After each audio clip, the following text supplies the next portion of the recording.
everyone. I'm Diane Munzenmeyer from the Center for Biomolecular Modeling at the Milwaukee School of Engineering. And I'm here to introduce to you a brand new MAPS module that we've developed here. And I think you're going to be very excited about it. It's on this little beauty, CRISPR Cas9.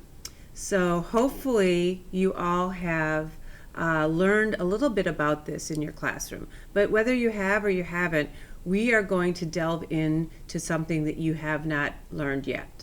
As if you've ever done a MAPS module, you'll know that it's modeling a protein story. And the protein in the CRISPR Cas9 system is Cas9. So the white part of this model is the protein Cas9.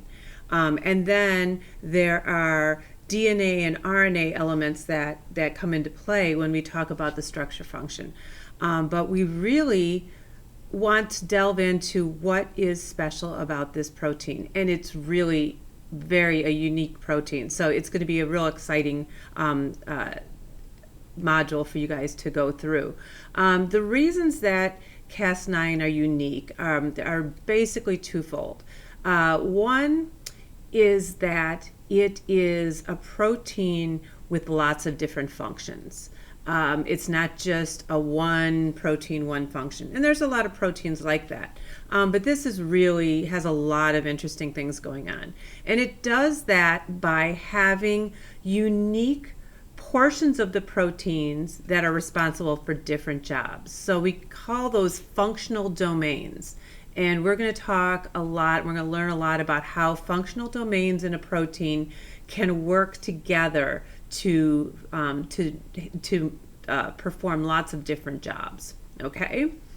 The other thing that makes this really interesting and unique is that it is a protein, but it is not functional without this orange piece here, which is what we call guide RNA. It's a special kind of RNA that you may or may not have heard of before. It's not something that's taught at the high school level very often, but it's everywhere. It's called non-coding RNA, and there's non-coding RNA all over the place. And we are going to spend some time understanding what non-coding RNA is and why specifically it's so critical to the function of this Cas9 protein. Okay, so those are two reasons why this is going to be a really fun protein to study. So things that you might want to have if you're doing this module is if your teacher has a model like this, that's great. If it's a little model, that's fine too. It doesn't matter. Models are always helpful to try to figure things out. Your teacher might have the amino acid starter kit and the flow of genetic information kit. Both of those kits will be helpful in this module. They are available in the lending library, so I'll give you links in the website for you to figure out where to find all those things. In this module, it'll be very helpful for you to have spent a little time either learning or reviewing some of the basic understandings of protein structure function. So understanding how proteins are built, how the ribosome makes these amino acid chains and how they fold into unique structures. So amino acid starter kit is really good for that. And then the flow of genetic information kit, understanding how especially RNA transcribes DNA, and then DNA is or RNA is translated into proteins. So those kinds of things, understanding the difference between DNA and RNA will go in deeper once you understand that. So it's really good to have that basic understanding before we hit the really interesting stuff.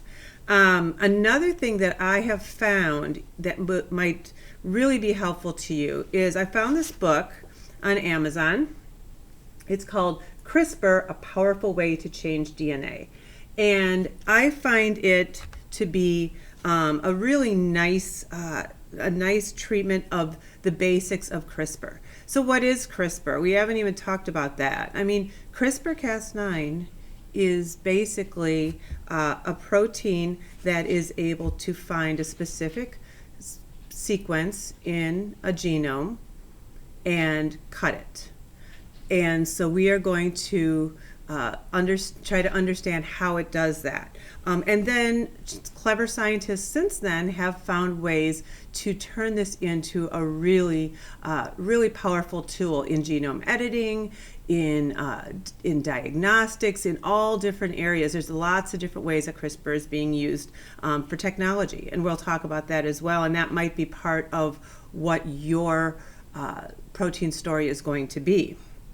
But before we get into that, I think this book is very helpful to give you an overview of CRISPR. So if you get a chance to buy this from Amazon or wherever, I'll put the information on the website. But it's written at a very nice level, and really what I'm looking at is having you guys read the first chapter, which will give you a basic understanding of the genome, right, and DNA, and how genetics works on a basic level. All right, and then it gives you an overview of how CRISPR works, after giving you some idea of where we've come in genetic engineering. But again, this is on a nice overview, a basic level. Okay. And then if you can read those first 2 chapters, then we are going to start to delve deeper. So if you can get this, great. If not, working through the activities will be helpful as well. So it's not critical that you have it, but it is a nice resource for you to have as you go through this. Okay, so that's a basic overview of where we're at. I'd like you guys at this point to do some background reading, some activities to make sure you're up to snuff on that. And the first thing we're going to do when we come back is talk about DNA, RNA, and this non-coding RNA that we're talking about. Because what's cool is that this powerful machine is nothing without its non-coding RNA. It doesn't bind to DNA, it doesn't cut DNA, it does nothing unless it has this unique pairing with this non-coding RNA. And so that is going to be really the first step on our journey in MAPS this year. Okay? So hopefully that answered some questions. It's getting you off on your start. Learn about proteins and how they're built, how they're folded, a little bit about the flow of genetic information, and then we will catch you on the next video. All right.